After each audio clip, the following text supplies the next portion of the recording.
first of all, I always found my success if I could leave an organization better off than when I found it. And I can honestly say that I've been able to accomplish that throughout my career. I wish my last role, wish I had a little bit more time to do what I need to do. But the other part is leaving the organization better off than you found it is developing people. Make sure that you got good people in the right seats for the next person that come in to replace you.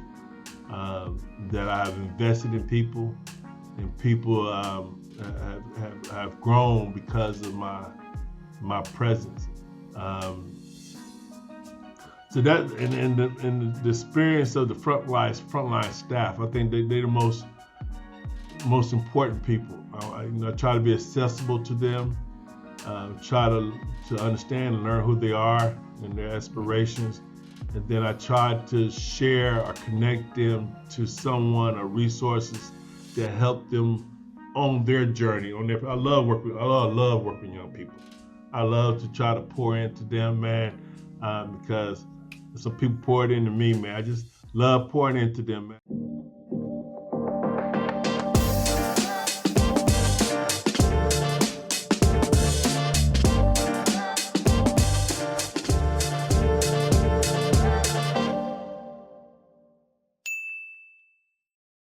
Welcome back to an episode here on the Hart Hustle Podcast. We got Mr. James from East Oakland to the executive seat. James Campbell chose purpose over paychecks and hasn't even looked back in the last 30 years.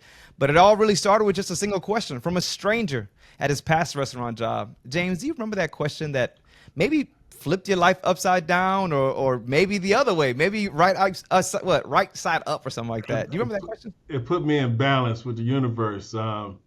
The question was, why did you come out of your mother's womb? Ooh, and what a question. I thought that was a very provocative question to ask someone. So that just made me do some deep dive within and questioning what I was doing. Because at the time, I was in the restaurant industry, I think I had my second child, and I got tired of taking my kids to football practice and basketball practice and things of that nature, and dropping them off and going to work, and watching all the other parents stand there to watch their child, Yeah. So I'm like, what? I'm doing something wrong here. So during that process of taking that deep dive within, I just realized there got to be something more to this, and that's when I realized that everything in the universe is connected. And then when I figured that out, I'm like, well, what's the common denominator here? Where everything that's connected gives of itself for the benefit and sustainability of whatever is connected to. So that's when my whole life changed, man. I kind of had a blackout moment when I was talking to my supervisor. It was an out-of-body experience, man. I really was. And next thing I know, without thinking about it, my hand had went in my pocket, grabbed the keys, I laid it on the table, and I walked out the door. No 2 weeks. So, yeah. Yeesh. Listen, I had a similar story, but I gave my 2 weeks at least, James. I gave my, what's funny is that 2 weeks, I don't know if this is really somewhere written down, but 2 weeks means nothing, right? Like at the end of the day, man, like they'll start to treat you like you about to leave in 2 weeks. Yeah. So you did the best thing. I'm just leaving. I don't need the drama, the extra stuff. One time I worked in the restaurant just like yourself for 8 years, and I think I may have told you this offline, but it was the CEO at that time. She was HR for 20-some years, man, and she finally got that, CEO position, which I felt she never deserved it. But I'm in this company 8 years, and I'm running all these different stores, helping managers. The last store had $1 million store. So I remember that I just always stood my ground, and I worked, we were different. We were at a science center, so we were the food court. And the people at the science center felt like I worked for them. I'm like, yo, I don't work for y'all. Like, so this lady would sit here and try to antagonize me. And listen, I'm a young guy, but I'm from the streets. You're just not going to sit here and do that to me. So it came down where she said, either he go, y'all go, right? And at that moment, I mean, they made the best decision for the business. He got to go. And not so much let me go from the company, but hey, you got to go to this store. All right, whatever, I go to the next store. And I realized, like, you know what, man, I'm like 5, 6 stores in 8 years. Like, I want to do more. I want to be out of this box. Mm-hmm. And when I asked, she said to me, James, she said, I waited 25 years for my opportunity.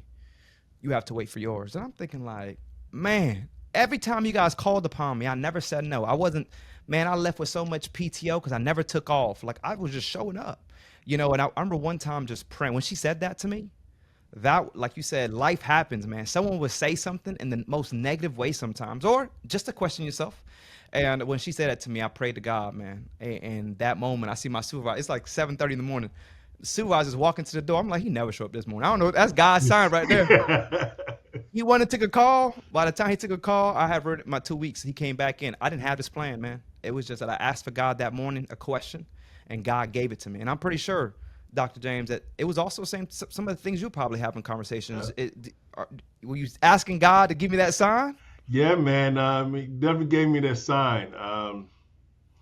And it just happened, man. And I didn't have no worries after that because the next day I went to North Carolina State University and enrolled in school to get my master's in education. Thought I was going to want to be a teacher. Knocked that out. And next thing I know, I was in a classroom for a couple of years. So didn't miss a beat, man. And things happen for a reason. And one thing I also learned that I'm not in control of anything.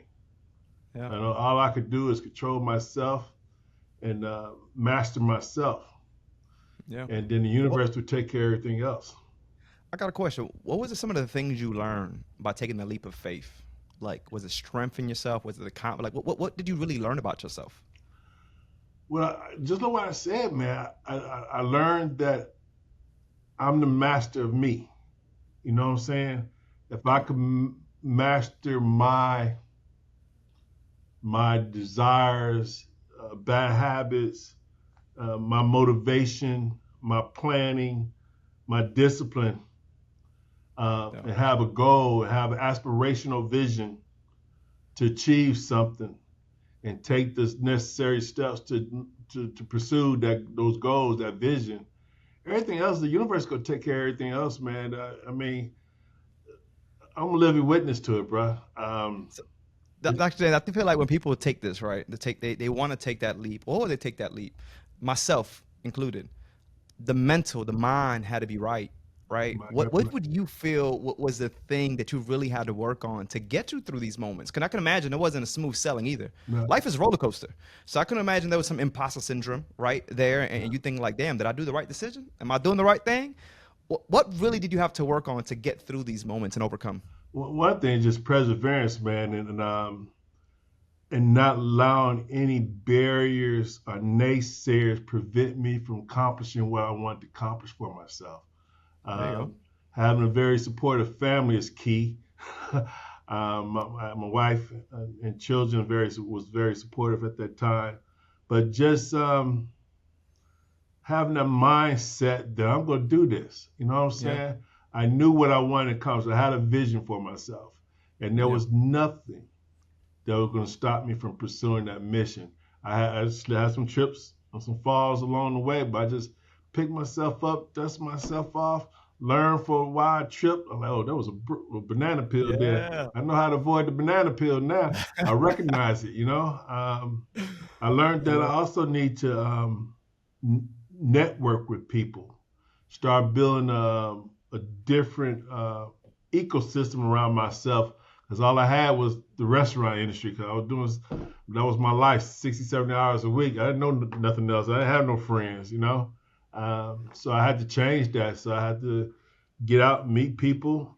And luckily I found a couple of people that were served as my mentors and stayed in my ear and to motivate me during those challenging times, man. Yeah, no, I love it, man. That's why having these conversations with leaders like yourself, man, whether they're in the nonprofit, healthcare space, or entrepreneurs in general, man, sometimes when you're out there doing your own thing, it's hard. It truly is. So I created this 30-day mindset journal because of that, because sometimes we forget that we're not a role. We're not the CEO. you Dr. James Campbell. You know what I mean? Like that's who you are. You're so much more than that person that was working at a restaurant, and you've Yeah. seen that within yourself. Yeah. And that's why, that journal, after me going through it, just like yourself, I was like, man, how do we change the mindset of others that are struggling and can't see past their role? So I love that you're kind of talking about it, but I do want to kind of go backwards a little bit. One of the biggest things that you mentioned, and I pride you for, is I didn't want to keep dropping off my kids at practice and someone else had to pick them up. I wanted to be there. I wanted to be their cheerleaders and support them. How important was that to you, Dr. James? Oh man, you had no idea. I mean, that was life and death type deal there, man. At the time I was living in this town called Cary, North Carolina, was predominantly probably 90-95% Caucasian. Yeah. And so being in that environment, and then I'm like, I'm dropping my kids out to this population, and I didn't see no representation out there of our community. There was no other black fathers out there coaching.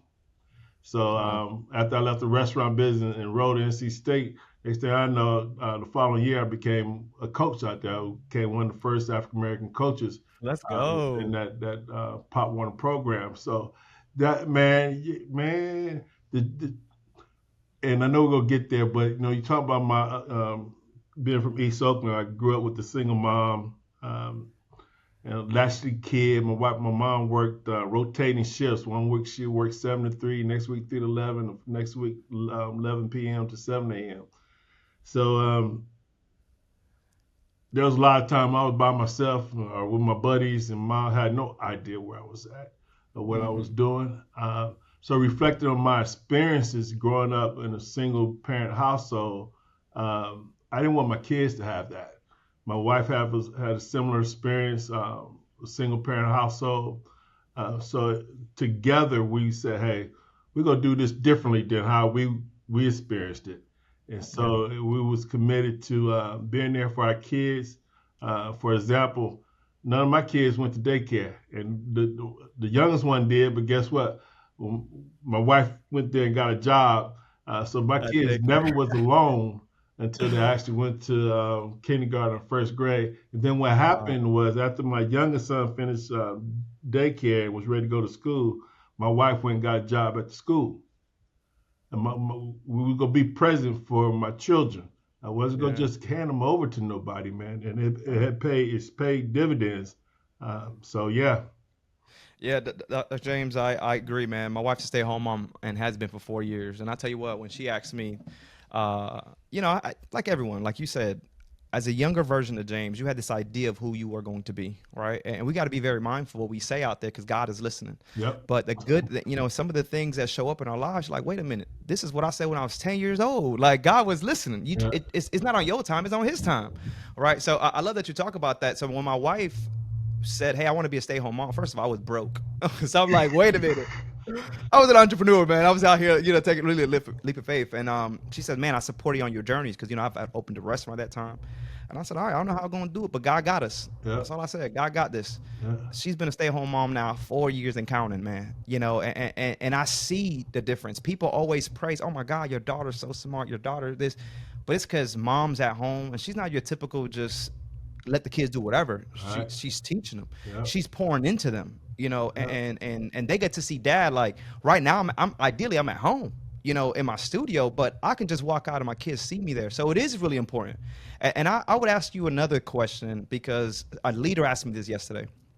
He provides scholarships, and he realized a lot of these kids that are getting scholarships and it's scholarships to go to other schools, like these private schools.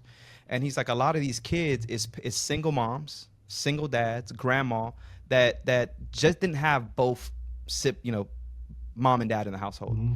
He says, why is that in the culture of the Black community, the Spanish community? Why is dad typically not there?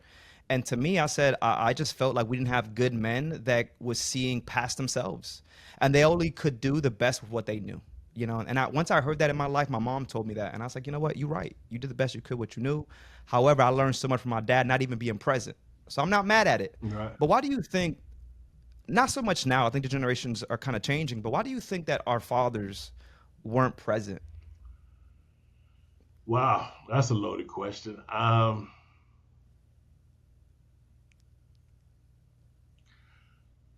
I'm gonna, I would say it's the environment or society in itself, Mm-hmm. the the traps per se, I guess, that's out there. I remember back time where you couldn't get a welfare check or something, or you couldn't be married, or you had to lie about being married. Or, Yeah. when you got because you get benefits, they used to come by the house to make sure nobody else living there. So those contexts, those things kind of split families apart. And then, but main thing I think is opportunity. Some men had to leave to go and make do for their families, and they had to probably leave. Like now, being African American in the space that I'm in, I had to be willing to get out of North Carolina where I was living at because there was no opportunity for a person of color to ascend the hierarchy.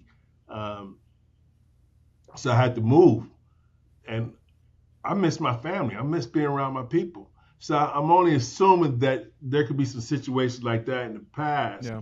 where uh, a father had to step away, or it could be just that they just didn't wasn't compatible.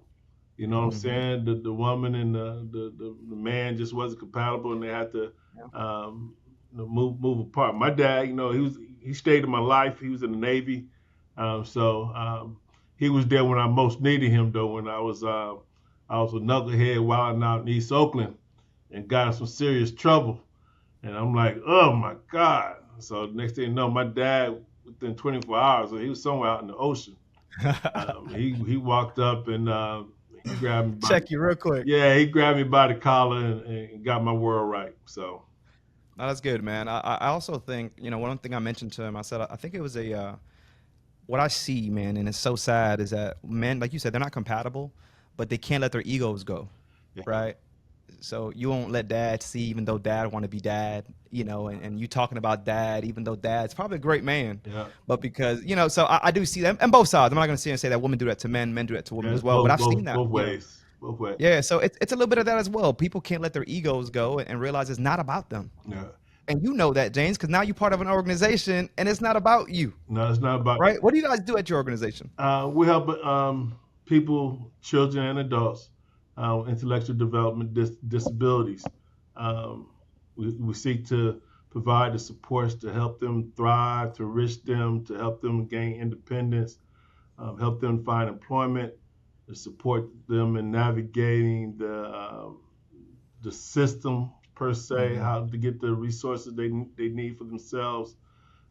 So in particular, we have 11 group homes where we support people with disabilities and group home settings, and so we have 3-day programs where day programs pretty much serve an opportunity for people to have somewhere to go during the day, to have some interaction and relationships with people. If not, they'd be sitting at home, either in a group home or at their parents' home, and not being engaged by others. So also within the day program, they work on skill development. Whether that's how to safely function within the kitchen, turn on the stove, cooking a meal or something like that. Proper hygiene and how to interview and things of that nature. So skill development within the day program. We support adults on the spectrum, which is very, very interesting. The skill sets and the opportunities that they could seize through training and someone giving them opportunity is something that the community need to be aware of. Along that, we have a family support program, which is very, very complex. It's a program that works with adolescents and children. They might have some challenges in their home. So Hmm. we got case managers that work with the family and help them with identifying resources to help them to navigate and deal with the challenges that they deal with. We got something called adult foster care, where we um, support people who live with another person, just like foster care. But we Hmm. just make sure that that person with disabilities is being supported properly and that there's no issues going on behind the door, just to be there for support. So um, Yeah, we just do a lot, man. You name it, we pretty much do it. Hey, real quick, if you're enjoying the podcast, we first want to say thank you. And we also just want to give you a little insight of what we're up to at Francis. Some don't even realize that we're working with organizations to help them use AI to create that real human communication experiences, where that's actually supporting your families, those patients, or the entire community. We're actually creating tech that connects. Check it out, francis.ai. I'm loving it, man. What's the restaurant? Because I'm a big believer that every job you ever had, right? You talking about the failures, the jobs, they all teach you lessons. What does the restaurant industry teach you that you still to this day cherish and implement into your organization? I would say customer service, man, and how I transferred that, man, is I just got through talking about this in the training, is providing people with the best experience. You know, employees, they want to come to work in a place where they feel appreciated, they feel valued, they can have some fun, they feel like they're acknowledged, you know what I'm saying, as a human being. So at the end of the day, man, it's that experience, because in the restaurant business, I was all about, that's when I was a little young, man. I could be bouncing around the restaurant. I used to like what you call the manager walks, man. I love chit-chatting with people. Because I know I want people to come back. I want people to say, hey, I had a great time. James, I hope James working today. And try to set the standard for my other employees. Hey, always smile. And I had this one supervisor's name, I never forget his name, Bob Blood. But he said you got to be the head cheerleader. And he set the example, because he came in on Fridays, when our busiest days, he came to work in a cheerleading outfit, got his drive-through, and he did his thing, man, because he wanted people having a positive experience. So to answer your question, man, the biggest thing that I could take away from the restaurant business is customer service, doing right by people, man. Make sure they're getting what they want and exceeding their expectations. I want to make sure that food is hot and fresh every time they come by there. I don't want them to come get nothing bad. So same thing in the workplace. I want people to come in here and know they're going to get something hot and fresh every day. It truly is the difference between a good leader and a bad leader, man, especially in the restaurant industry. I used to pride myself because my turnover was real low. But just kind of you said, man, I was working the front line, I was working the back, wherever you needed me, that's where I was at. If you want me to clean the bathrooms today, because I'm cleaning the bathrooms, it's all good. And as you mentioned, having fun. Some of the best times of my life was working alongside with these people at a restaurant. And I'm young too, man. I was already running a restaurant at 19 years old. So man, I'm super young. Got the homies working with me. But one thing I always knew, and my friends hated it, I understood business and I understood friendship. So I would write my friends up, right? Send them home and go home, because we live with each other too. And they'll be so pissed at me. Right. And I said, why you mad? It's like, bro, you don't act like you ain't write me up. Bro, that's work. Like, I had to do what I had to do. Business is business. You may appreciate later on, but leadership, man, and just showing up and letting people know, like, listen, I don't care who you are. You got to put in as much work. I used to tell people, you have to have sense of urgency, have some initiative, and some common sense. That's it. That's all I needed to do. Yeah. I'll make sure I can give you the time off where you needed to. I'm going to make sure I help you.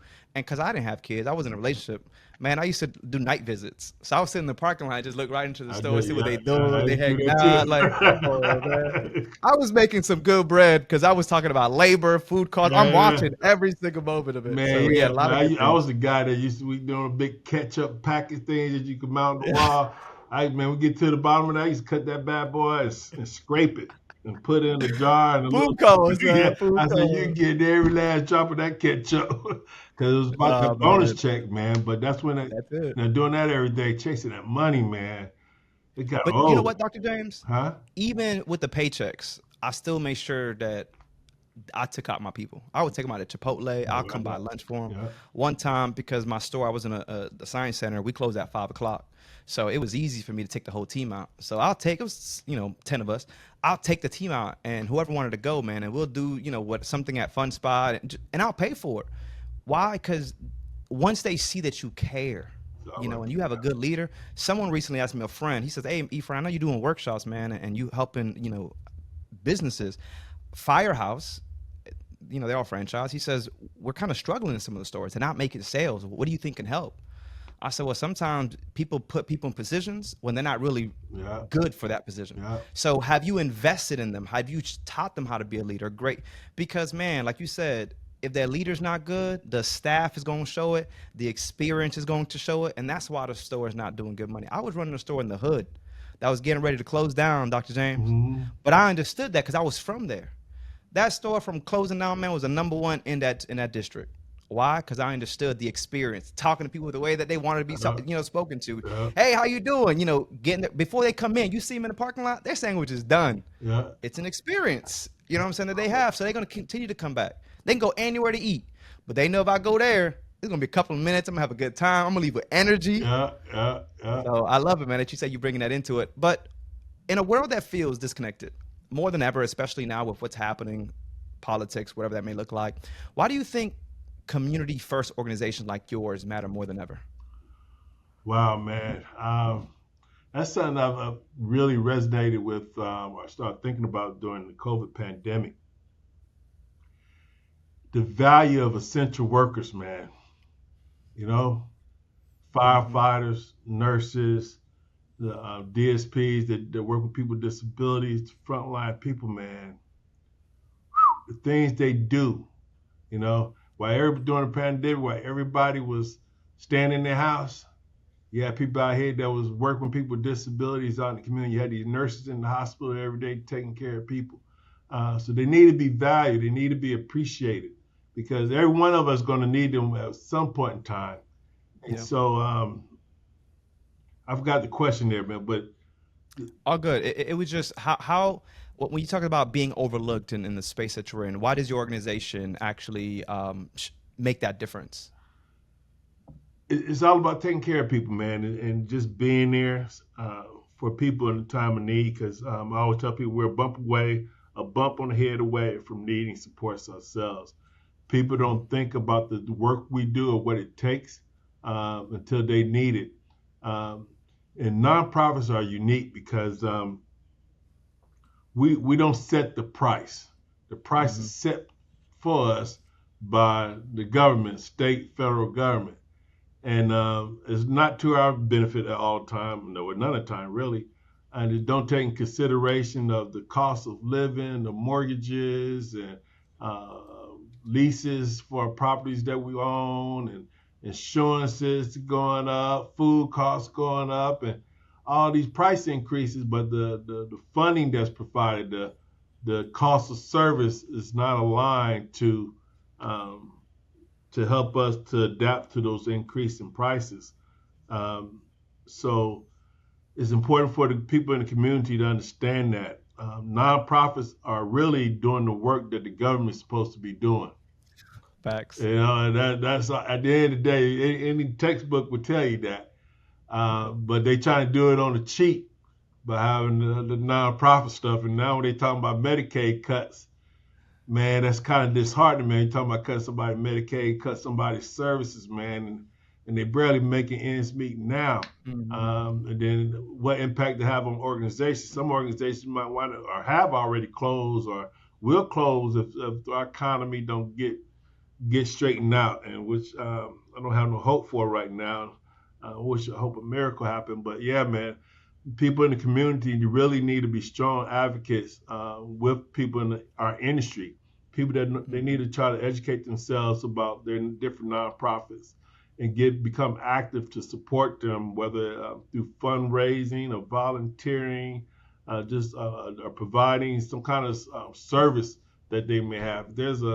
I always tell people, let me know if you know somebody on a grocery store. So if you know the VP of Walmart, let me talk to them because guess what? Walmart, we use a lot of washing powder, in our residential facilities. So um, we'd be glad for you to donate a pallet of Tide washing powder to us. You Yeah. know what I'm saying? And we come. I do all my grocery shopping with you. I mean, there's a bartering that could go on Correct. there. You know what I'm saying? So the Okay. community need to find out, and people that's in different roles find out how they can support organizations that's in their communities, man. Because it's all about community, man. It's all about a village. Nonprofits that really struggle, they don't have a village, man, supporting them. Um, not only that, Dr. James, I think we spoke about this when we first spoke offline, and it was that we just also, you talked about representation earlier, right? There was nobody that looked like you on that field. There wasn't another father that looked like you or like your kids on that field. But now you're truly in a space that you're a man of color in a leadership seat, and a space that's often overlooked. I mean, so overlooked. I speak to hundreds of people. Whenever I see another man of color, it's a man of color. I'm like, let's go. Right, There's right. something there, right? There's something there. What weight does that truly carry though on you? Like, and how do you use that seat to open doors for others as well to take on more spaces in a nonprofit? Because it's a very purpose driven. There's so much fun. It never feels like work, and I think we should have some more people in the space like that. It's a lot of weight, man. Um, I was just reading an article earlier where less than 20% of executive leadership in nonprofits are people of color. Wow. So that's and then it's like less than 25% are board members. Um, you know, there's a lot of unconscious bias Mm, in the hiring practices of a lot of nonprofits. They could be uncomfortable with what they don't know, and therefore not giving a person a chance, an opportunity, even though they have the credentials and experience that communicates that they are a good candidate. So, and then when you get into the role, I hate to say it's almost, you ever heard of code switching? mm-hmm. And you got to deal with that, you know what I'm saying? And then that's when you come like, am I being true to myself? You know what I'm saying? It's Yeah. just, because I have to watch the way I talk, because I know it might be offensive to somebody here, but in my community, it's all good. But then Yeah. if I don't code switch when I get around the fellas, then they're gonna look at me a little bit side-eyed and say, "What's wrong with you, man?" um, Oh man, yeah, yeah, I so hear you. yeah, man, it is a challenge, but it's a challenge that I've embraced. I look at people as people. Hmm. Like I said, growing up in Cali and East Oakland, I was surrounded by people from all different ethnicities and races and I race. love it. And one thing, a proud member of Raider Nation, and I have the most fun when especially when they was at playing in Oakland, going to tailgates because you got people from all different walks of life, man. That most people be intimidated of, scared of, whatever the case may be. But in the day, I just learned people are people. You got good white folks out there. You got good Chinese folks, Japanese folks out there. You just got good people. So Yeah. I just deal with people on the way they treat me and how I observe them treat others. That's how I judge people. If I see someone is not treating people properly, or don't have strong values that I align with, then I either gonna, 9 times out of 10 I remove myself from that environment. You know what I'm Hmm. saying? I've had to leave an employer because the value alignment. I work for a private not a private organization that does the work that we do, and the reason I went with it, I like as a retired Army colonel who started this. I'm like, well, we could do some things together. This is an opportunity, but it didn't work, man. The values didn't line up, so I had to Yeah. say peace. So I just judge people by who they are, man. I don't But really but look but at at least you race see stuff, that. huh? At least you see that, Dr. James. There's people still in a place right now where they know they're not fitting in, where they know they're not, valued, and they stay because of fear, man. Like, what do you got to tell to those people? Hey, man, hey, you got to step out on faith, man. You Yeah. know, got to move because I think about my health, man. The impact that can have on you physically when you're in a bad environment, when Hmm. you burnt out, when you're stressed out. None of that's good for your family. And you just got to make that plan. You might hang in there for a little bit, but while you're hanging in there, be working on a plan for your exit strategy. You know what I'm Yeah. saying? And be willing to take a step back. Some people get stuck on their checks. Some people might be making a good salary, and they don't want to.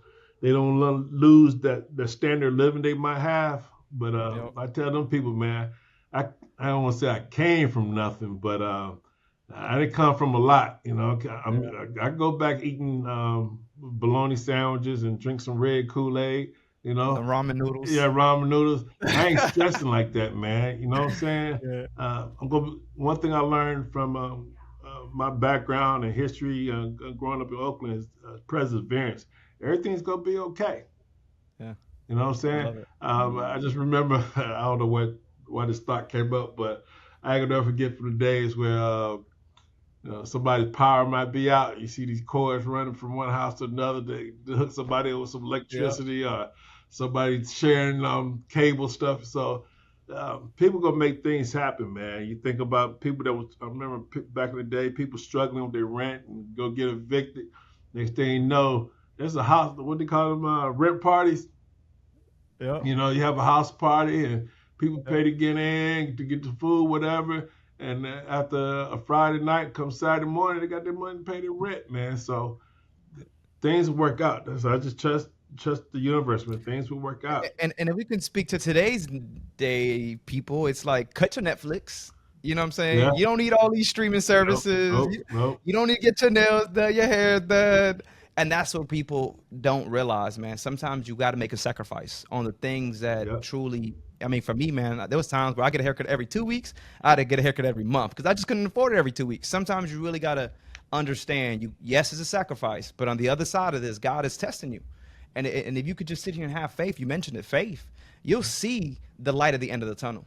I, But you got to be working. You got to make the yeah, sacrifices. so I share a little story where I tell you I moved to a town called Cary, North Carolina. I couldn't afford to live there to save my life. I didn't have the money to live there. But the only reason I moved there is that I was doing some research. That's when my kids were getting ready to start going to school. And I learned the school there, I want to say Henry Adams at the time was ranked like top 3 in the nation for elementary schools. That's where my son's gonna go to school at. So I had to go. I lived in a trailer park, man, for a minute, dude. I didn't have to live. I didn't want to live there, but I couldn't afford nowhere else to live. But I Yeah. sucked it up because I wanted my kids to go to a good school. And then that Yeah. led to another opportunity where my oldest son had an opportunity to go to Cary Academy, which is a prestigious private school that costs like $13,000 a year to go to. John Goodnight, who's one of the richest men in the world, in North Carolina, he developed, and there's like 10 students in the classroom. Everybody got their Wow. laptops back. This was, what, 30 years ago. People got all their Advanced. laptops and the whole nine, man. And they didn't have regular teachers. They had industry professionals. If you was in a Okay. biology class, you had a real biologist. You know what I'm Yeah. saying? So to have the opportunity for to just make that sacrifice, the doors that opened up Hmm. was tremendous, man. So Yeah. It goes back to it's not about us, bro. it's not about Especially when it, you become exactly, parents. It huh? ain't about us, It man. ain't about it. I love it. It's about the What next generation. 100%. I see it all the time, man. I look at now that I am a father. It's like the crazy thing is I knew it wasn't about me. I was already in the nonprofit space helping youth before I became a dad. But it's because of my life and the sexual abuse and adoption that I seen that there's people out there that look like me, that was going through things like me, or even just things in general. And I wanted to be for them what I wish I had, right? And that's why I got into the space because I realized it's not about me. Yeah. How can I help another kid that is dealing with this at home? Let them know that, yo, your story doesn't end here. At some point, you pick up that pencil and you start to actually write your own story. What does that look like? Yes. You mentioned surrounding yourself with good people. Sometimes it's taking yourself out of the environment, and it's hard because if you've never seen anything past your backyard, you mentioned you had to make moves. Yeah. Like that was moving somewhere completely different. Yeah. Not everyone has that opportunity or has experienced something like that. So I wanted to be that for someone. And at that moment, man, like I said, young, I realized I just wanted to get back, man. To me, being adopted, that was my second chance in life, whether it was good or not. I see some of my brothers that are adopted by other people and where they're at today, and it's like, you know what? I can't be mad about it. I Mhm. can only sit here and move forward and make a difference by never repeating the cycle. And that's Doctor saying you're not repeating no cycles. No, All right, never the let repeat sacrifice no you made cycle, for your man. kids. You know, That's listen. I ain't I trying love to it. brag, but my oldest son graduated from Harvard. Both my boys Yeah. went to Davidson College. My daughter graduated from Methodist. So, yeah, yeah. Yeah, You I'm better good. brag about it, boy. You put that work. You sacrifice that one. Yeah, No, I love it. I love it, man. When you think about, you talked about technology years ago. Um, Laptops were things like, man, they had laptops. Now we're talking about AI, yeah. right? Like, forget a laptop, man. We're talking about AI, and I think you spoke on it a little bit that you guys were implementing it. Have you seen a game changer using AI, and what are your thoughts on moving forward with AI? Well, we haven't per se implemented like I want to, where it's embedded within our operations, but Mhm. um, we're using. I just started using it. Matter of fact, probably a month ago is the first time I used it. Not too long after I talked to you, and I was struggling with a grant, and I'm trying to write off the top of my head, and man, they say, "Why don't you hit this thing right here?" And they showed me like, put this in there. It give you everything you need. And I say, what? I like, man, and I felt like I was cheating. You know what I'm saying? A lot of people say that. Yeah, a lot of people say that. It felt like he was cheating, but it made it easy, man. So I probably in the last 60 days I've been able to knock out what, 4 grants. You know what I'm saying? Let's go. Got one out of 4. You know, because Yes. yeah, it's tough writing grants with all the high rate of denial, man. But being able to use AI to help me with the grant applications, it's The been, time that you save, though, yeah, the is time was crazy. huge. And then Yeah. went to one of my programs, like career service director. I went to her staff meeting, and she was teaching her staff how to use AI to help them with their documentation that we got to write. And the Mhm. documentation is critical because that's how we get paid. No documentation, no paycheck. You know, so I was glad to see she's making sure that they was teaching that to them. So Yeah. yeah, the AI, man, is something I'm steady learning. I used it a little bit this morning, man. I want to grow. I know you talking about the how to talk anyway. I ain't got to that point yet. That kind of Yeah, yeah. spooky what you was talking about. My wife's like that. The other day, she asked, it was like late at night, and she was just on ChatGPT because even I told her she's a stay-at-home mom. She finds curriculums on there, things that she could use for the kids. Like, how cool is that? Yeah, that's cool. But she was just asking, like, what do you know about me? And it just started to tell her what it knew about her. She said, oh no, I'm done with this. She just turned off the phone and she was done. But that is the thing. It's the fear. But man, I'm talking to this. Matter of fact, yesterday my wife told me, she's like, man, I almost feel like you're idolizing this thing. I'm like, no, it's an assistant. Like, it truly will help you. If you talk to it like, say that you're just in a bad mood, it will try to uplift you. And because I talk to it so much, and I've been using this well over a year and a half, right? Because I talk to it so much, it even knows my verbiage. It would talk to me. It would say, "Bruh." It would For just say real. these things when I talk, and I'm like, "This is crazy." That's all So right. no, it is a whole different thing. But to see where it got me, right? Like there was a time that I didn't have any clients, and I'm just trying to figure it out and what should I be doing, and it gave me everything. I mean, I could have used Google and researched it, but it saved me so much time to just and the prompting. Mhm. People think that they're going to lose jobs because of AI, but I think people are going to lose jobs against the people that know AI, right? Right, right. Because someone still has to put the data in. Someone still has to prompt it to do what it needs to do. It's not doing it on its own. Mhm. So that's where I think people, yeah, there's fear, but it's a tool in your toolbox. And when people start to see that and the difference it can make in the times, and we'll talk a little later after, because I think there's something that could be, beneficial for you at this point.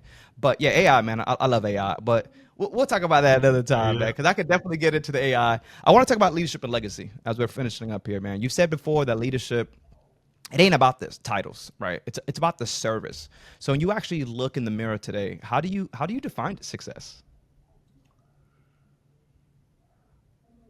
Well, in a couple ways. First of all, I always define my success if I can leave an organization better off than when I found it. Hmm. And I can honestly say that I've been able to accomplish that throughout my career. I wish my last role, I wish I had a little bit more time to do what I need to do. But the other part is the other part to leave the organization better off than you found it is developing people.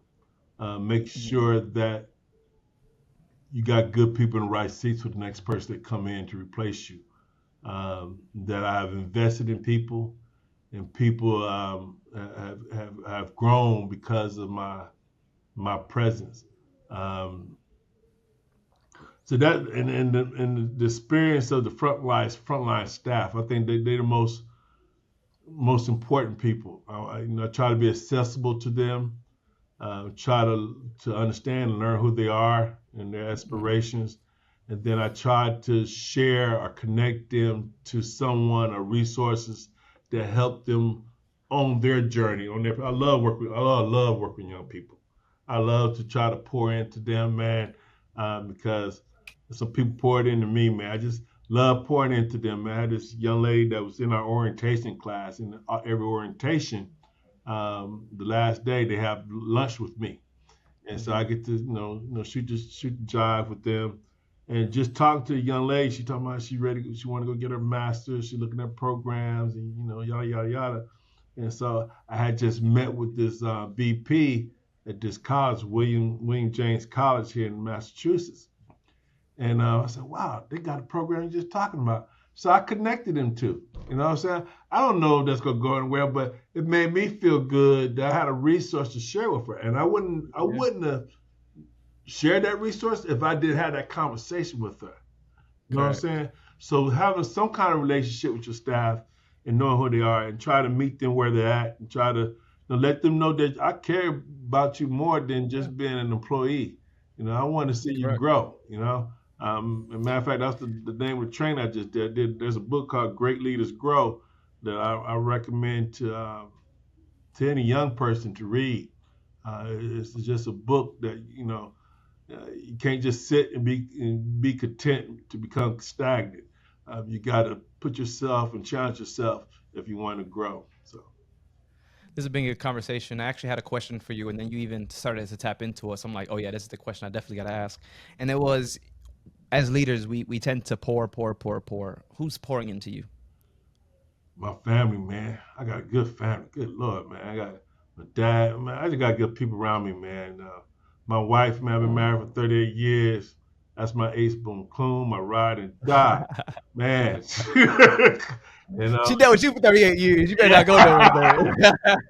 My kids, man. My Love it. kids are awesome. My grandkids, my in-laws are cool. Yeah, man, I'm good. I got a good family, man. I got a good nucleus, man, that pour into me, man. And my my daughter, man, she holds me accountable, and she's a beast, man. If she see me slipping or not conducting properly, she'll check me. Call you out on it. She Yeah. encouraged me, motivate me. My boys stay in my ear. We have some deep, deep conversations.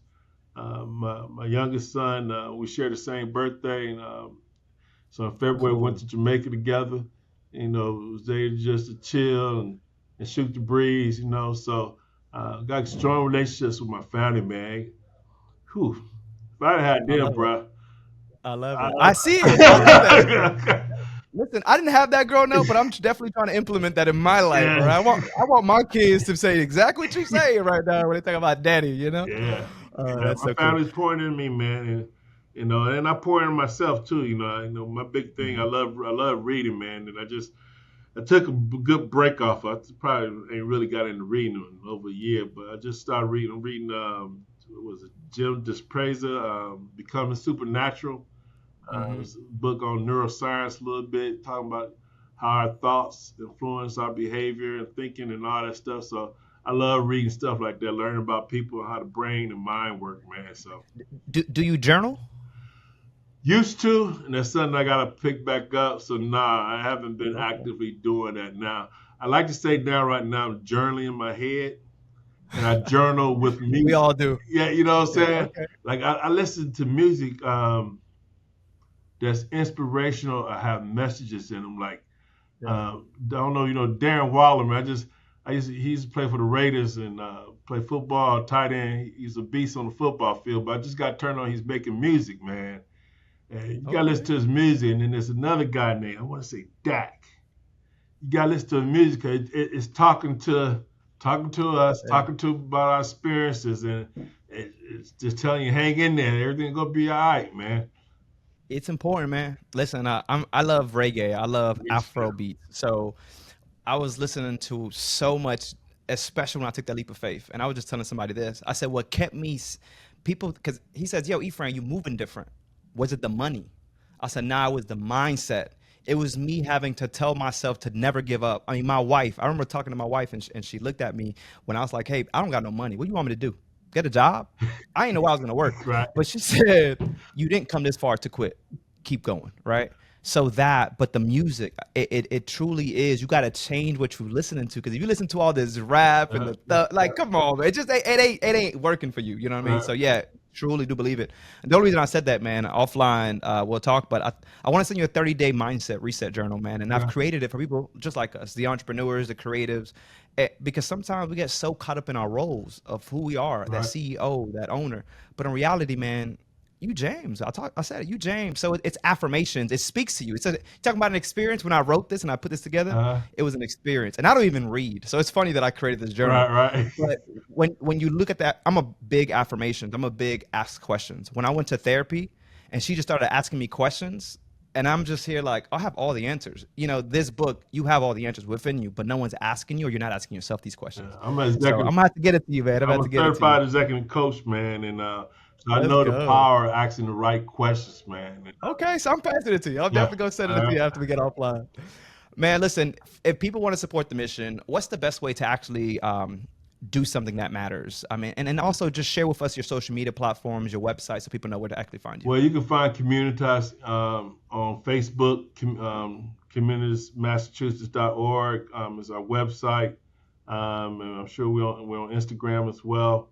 And the way they can support us, man, if you're in our community, I guess I'll say Middlesex County, Wakefield, Beverly, Malden, Medford area, reach out to us, partner with us. We're getting ready to start bringing back our gala event that's been dormant since COVID.